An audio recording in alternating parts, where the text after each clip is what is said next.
এখন আমি তো দেখলাম আপনাদের এলাকাতে ঢুকার সময় শুধু বেড়ার গড়, টিনের গড়। আজরাইল তো এই বেড়ার গড়, টিনের গড় দিয়ে যেই কোনো দিক দিয়ে ঢুকতে পারবে। যদি বড় বিল্ডিং টিল্ডিং হইতো, সামনে কেসি গেট থাকতো, হয়তো বা আজরাইল এসে ফিরাটিরা যাইতো, ঠিক না? সুযোগ নাই, নাই। ওমা, আমি তো মনে করছি বড়রা বাতাবাড়িয়ার মানুষ, আমার মনে হয় এরকম মনে হয় কোনো সুযোগ আছে, মনে হয় আমার কাছে এরকমই মনে হলো আর কি। কারণ আপনারা এমন ভাবে এই কি করেছেন, এই জিকির করেছেন, আমার কাছে মনে হয় আপনারা অনেক বড় লোক। আজরাইল আসলে কিছু টাকা টোকা দিয়ে রিটার্ন করে দিতে পারবেন, পারবেন না?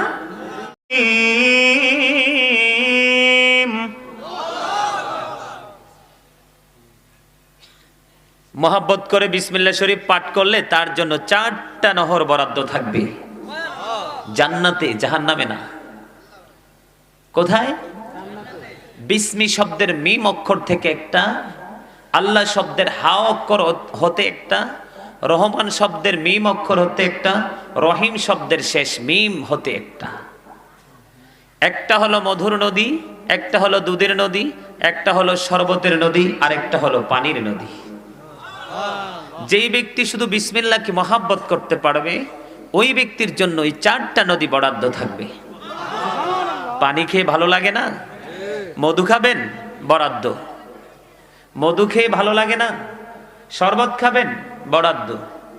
শরবত খেয়ে ভালো লাগে না? মিল্ক ড্রিঙ্ক করতে ইচ্ছে হয়, তখন আপনার জন্য দুধের নদী বরাদ্দ থাকবে। আমার আলোচনা সেই দিকে না, আমার আলোচনা হলো দুনিয়া এবং আখিরাত। আজকের আলোচনা হবে দুনিয়ার কর্ম, আখিরাতের রেজাল্ট। কথা কি বুঝতে পেরেছেন? আমরা দুনিয়াতে কাজ করব, পরকালে রেজাল্ট পাবো। তো রেজাল্টে যদি আমি যাই, হয়তোবা তখন অনেকের মধ্যে একটা কনফিউশন থাকতে পারে, যে সেই কনফিউশনটা হলো আল্লাহ কি আমাদেরকে পছন্দ করে না, আল্লাহ কি আমাদেরকে ঘৃণা করে, না হলে আমাদের জন্য তো কঠিন প্রতিবন্ধকতার দেয়াল কেন, প্রাচীর কেন সৃষ্টি হবে, ঠিক না? ঠিক। তো এই জন্য আমি আপনাদেরকে আগে ক্লিয়ার করে নিচ্ছি আর কি।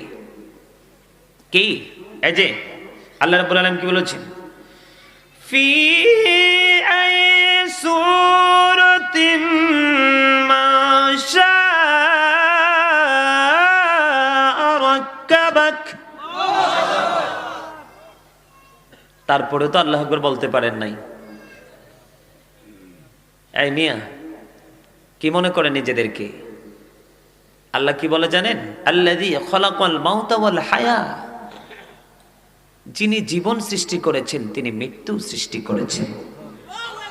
জন্ম যেদিন হয়েছে সেদিন থেকেই কিন্তু মৃত্যুর দিন একদিন একদিন করে, ঘন্টা ঘন্টা করে আমরা মৃত্যুর দিকে এগোচ্ছি। কথা বলেন না কেন? আরো জোরে। আমার কথা আপনার একমত না? একমত? তাহলে আল্লাহু আকবার বললেন না কেন? কেন বলেননি? আল্লাহ বলেছেন অহংকারকে ছেড়ে দেন। এখানে যদি কেউ নিজেকে হিরো মনে করে বসেন, তাহলে আপনি একেবারে বোকা। আপনার নিজেকে নিজে হিরো মনে করা, এই মনে করাটা আপনাকে দিবে চিরদিনের জন্য ধোঁকা। কথা বলেন না কেন? নিজেকে নিজে হিরো মনে করা, এটা হলো, যে নিজেকে নিজে হিরো মনে করবে সে হলো কি? বোকা। কি? বোকা। তার নিজেকে নিজে হিরো মনে করাটা, এই শব্দটা তাকে চিরকাল দিয়ে যাবে শুধু ধোঁকা আর ধোঁকা। ঠিক না? ঠিক। কথা না বুঝলে দাঁড়াইয়া প্রশ্ন করবেন। আল্লাহ ডাজন্ট লাইক দ্য প্রাউড। আল্লাহ অহংকারীকে পছন্দ করে না। আমাকে দুনিয়া আখিরাত দেওয়া হয়েছে, যেহেতু দুনিয়া আখিরাত দেওয়া হয়েছে বিষয়, সেই দুনিয়া আখিরাতের মধ্যে এই হাদিস শরীফটাও অন্যতম। দুনিয়াতে মানুষ অহংকার যারা করবে, কি করবে? অহংকার যারা করবে বন্ধু, তাদেরকে কাল কিয়ামতের দিন আল্লাহ রাব্বুল আলামিন তাদেরকে ছোট্ট ছোট্ট পিপিলিকার মতো করে দলবদ্ধ করবে। অপমান তাদের চতুর্দিকে আপন করে ঘিরে ফেলবে। অপমান যখন তাদের চতুর্দিকে আপন করে ঘিরে ফেলবে, তখন তাদেরকে বাউলাস নামক জাহান্নামের দিকে টেনে হেসড়ে নিয়ে যাওয়া হবে। জোরে জোরে বলেন না নাউজুবিল্লাহ। এই জন্য বলেছি বন্ধু, আমি আজকে বড়রা চরম বাধা বাড়িয়া এসেছি, এটা আপনাদের জন্য বড় নিয়ামত। কারণ আমি এসেছি, যদিও আমি গুনাহগার, যদিও আমি পাপী, যদিও আমি আপনাদের মতো একজন মানুষ, কিন্তু আজকে আপনাদের কাছে এসেছি ব্যতিক্রম রূপে। সেই রূপটা হলো আমি আপনাদের কাছে একজন মেহমান। ঠিক না বে ঠিক? বাতাবাড়িয়ার মানুষ, ঘর ছেড়ে চলে আসো, বাড়ি ছেড়ে চলে আসো। একটা লোক আজকে ঘরে থাকবে না, কারণ মেহমান যখন অন্তর থেকে তার মানুষের জন্য আল্লাহর কাছে দোয়া করবে রে, আল্লাহ রাব্বুল আলামিন দোয়া কবুল করতে একটা মিনিটও দেরি করবে না। এত চমৎকার খবর দিলাম, সুবহানাল্লাহ তো আসে না? আরো জোরে বলেন, আরো জোরে। এখনো আওয়াজ আসে না। গাজী সুলাইমানের কদর আপনারা বুঝেন নাই। এই দেখছেন নি কতলাইছে মিডিয়া, কতটি আছে দেখছেন? এরা ঠিকই বুঝছে গাজী সুলাইমান কি। ভালোবাসতে টাকা লাগে না। এই যে আমি আয়াতটা তেলাওয়াত করেছি, আল্লাহ বলেছেন কোরআন শরীফের 30 পারা সূরা ইনফিতর, আল্লাহ রাব্বুল আলামিন বলেছেন, আল্লাহ ক্রিয়েটেড দ্য মাইন্ড। আল্লাহ বলেছেন আল্লাহর মন মতো করে বান্দাকে সৃষ্টি করেছেন। আহা, আমার কথাই তো বুঝেন না আপনারা। আল্লাহ কি বলেছেন? আল্লাহ মানুষকে, আল্লাহর বান্দাকে আল্লাহর মন মতো করে সৃষ্টি। এবার বুকে একবার হাত দিয়ে বলুন তো, আপনি কি আল্লাহর মন মতো পথে চলতে পেরেছেন? কেন পারেননি? এই যে কোরআন শরীফ সূরা আলে ইমরান, সূরা আলে ইমরানের 185 নম্বর আয়াতের শেষ অংশে আল্লাহ রাব্বুল আলামিন অত্যন্ত চমৎকার ভাবে আমাদেরকে বলে দিয়েছেন। সূরা আলে ইমরান 185 নম্বর আয়াতের শেষ অংশে আল্লাহ রাব্বুল আলামিন অত্যন্ত চমৎকার ভাবে আমাদেরকে বলে দিয়েছেন, ওমাল হায়াতুদ দুনিয়া ইল্লা মাতাউল গুরুর। জোরে জোরে বলেন না আল্লাহু আকবার। আর জোরে, আর একটু মহাব্বতে। আল্লাহ রাব্বুল আলামিন কি বলেছেন? এই যে দেখেন, আল্লাহ রাব্বুল আলামিন কি বলেছেন? এই যে ওমাল হায়াতুদ দুনিয়া ইল্লা মাতাউল গুরুর, সূরা আলে ইমরান 185 নম্বর আয়াতের শেষ অংশে আল্লাহ রাব্বুল আলামিন বলে দিয়েছেন।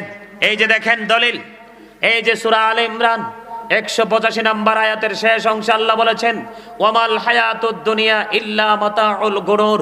আল্লাহ রাব্বুল আলামিন স্পষ্ট করে বলে দিয়েছেন, এই দুনিয়ার জীবন, এই পৃথিবীর জীবন একটা ধোঁকা ছাড়া কিছুই নয়।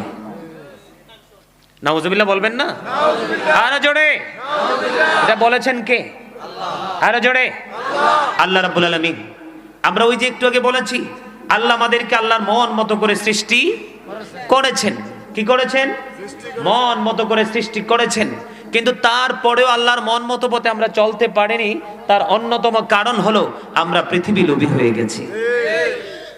দুনিয়া আমাদেরকে পাগল করে দিয়েছেন। কিন্তু আল্লাহ কি বলেছেন?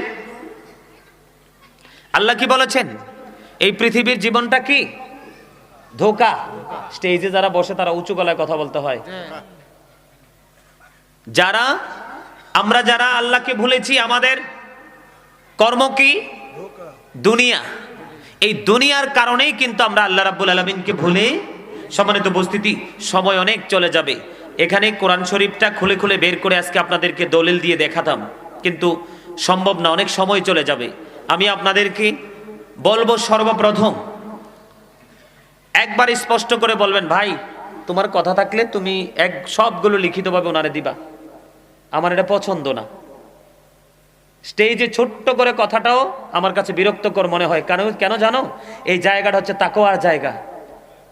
এটা আমাদের দেশে কিছু বক্তা বের হয়েছে, স্টেজে বসে নাচানাচি করা, গান গাওয়া, নিজেকে ভাইরাল করার জন্য এক এক সময় এক একটা, নিজের জবান দিয়ে এক এক সময় এক একটা কথা বলে মানুষের মনোরঞ্জন করা। ঠিক কিনা বলেন? আছে না নাই? কিন্তু এই জায়গাটা এরকম না।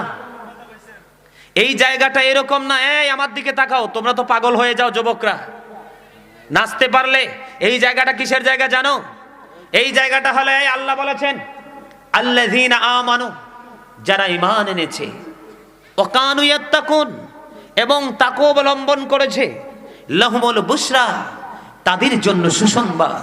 ফিল হায়াতিদ দুনিয়া, দুনিয়ার জীবনে, অফিল আখিরা, এবং পরকালের জীবনে।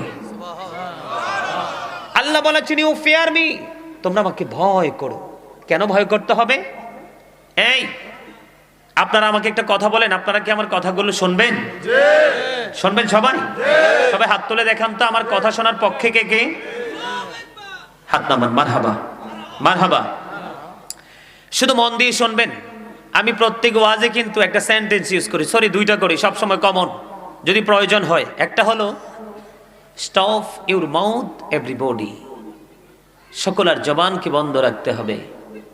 2 নাম্বারটা হলো you listening my lecture very attentively, সবার জবানকে বন্ধ রাখতে হবে এবং আমার কথাগুলো মনোযোগ দিয়ে শুনতে হবে। আমার এই কথাই কি আপনারা সবাই একমত? সম্মানিত উপস্থিতি, আমি দেখতে পাচ্ছি অন্যান্য মাহফিলে গেলে যুবক পাই বেশি, কিন্তু আজকের মাহফিলটা একটু ভিন্ন। অসংখ্য আমার মুরব্বী চাচা জেঠা দাদাদেরকে দেখতে পাচ্ছি। জোরে জোরে মারহাবা, আর জোরে। এই মুরব্বীরা আপনাদের জন্য আমি নেয়ামত, আর আমার জন্য মুরব্বীরা নেয়ামত। কারণ মুরব্বী যার দাড়ি পেকেছে, বয়স বেশি হয়েছে, সে আল্লাহর গোলামি করতে পছন্দ করে। এই মুরব্বীদেরকে আল্লাহ জাহান্নামে দিতে আল্লাহর শরম লাগে। আরে জোরে বলেন না সুবহানাল্লাহ। এরে ভাই, এরা তো আমার কথাই বুঝে না। আল্লাহ কি আপনাকে জবান দিছি কুরমা ফলাও খাওয়ার জন্য? চা দোকানে বসে বসে অপ্রয়োজনীয় কথা বলার জন্য? বাজারে সৌমনতি গিয়ে অপ্রাসঙ্গিক কথা বলার জন্য? না না না, আল্লাহ রাব্বুল আলামিন আপনাকে জবান দিয়েছে কেন জানেন? আল্লাহ বলেছেন remember me then I will remember you, তোমরা আমাকে স্মরণ করো, আমি তোমাদেরকে স্মরণ করব। ফাযকুরুনি আযকুরুকুম। আল্লাহু আকবার। আর জোরে আপনারা সুবহানাল্লাহ আল্লাহু আকবার বলতে পারেন না? গত পরশুদিন মনে হয় ওই যে রানী বিলকিস আর সুলাইমান আলাইহিস সালামকে নিয়ে আলোচনা করেছিলাম। সূরা নাহলের পুরো ব্যাখ্যা, পুরো বর্ণনা করেছিলাম। আল্লাহ সূরা নাহলে কেমন করে হযরত সুলাইমান আলাইহিস সালামের সাথে রানী বিলকিসের প্রেমের বন্ধন আবদ্ধ হয়েছিল। রানী বিলকিসকে কেমন করে অগ্নি পূজা থেকে, তারকা পূজা থেকে, সূর্য পূজা থেকে তাকে বের করে তাওহীদের ছায়াতলে নিয়ে এসেছিল। তো সেদিন বলেছিলাম সম্মানিত উপস্থিতি, তো সেখানে আবার একটু যেতে হয়। আপনারা যে কথা বলেন না, সুবহানাল্লাহ বলেন না। আল্লাহ রাব্বুল আলামিন দিয়েছেন আপনাকে জমান আল্লাহর কাজে ব্যয় করার জন্য। আপনি করতেছেন আপনার কাজে ব্যয়, ঠিক না? আপনি করতেছেন কি আপনার কাজে ব্যয়। এটা কিন্তু আল্লাহর কথাকে উপেক্ষা করে আপনি আপনার মতো করে চলছেন, এটা কিন্তু আপনার জন্য জুলুম। এই যে কোরআন শরীফ, এটাতে একটা সূরা আছে, সূরা ইউনূস। সূরা ইউনূসের 44 নম্বর আয়াতে আল্লাহ স্পষ্ট করে দিয়েছেন ইন্নাল্লাহা লা ইয়াযলিমুন নাস। আল্লাহ বলেছেন আল্লাহ ডাজন্ট রং হিজ স্লেভ। আল্লাহ বলেছেন আল্লাহ আল্লাহর বান্দার উপর, দাসের উপর জুলুম করে না। আল্লাহ কি করে না? আল্লাহ আল্লাহর বান্দার উপর জুলুম করে না। শাইয়্যা ওয়ালাকিন্নান নাসা আনফুসাহুম ইয়াযলিমুন। আল্লাহ রাব্বুল আলামিন বলেছেন আল্লাহ আল্লাহর বান্দার উপর কি করেন না? জুলুম করেন না। বান্দা নিজেই নিজের উপর জুলুম করে। Allah doesn't wrong his slave, we are the ones who do wrong. আমরাই আমাদের উপর কি করি? জুলুম করি। তাহলে আমাদের কি বাঁচার উপায় আছে? আল্লাহ কি করে না? বান্দার উপর জুলুম করে না। যেমন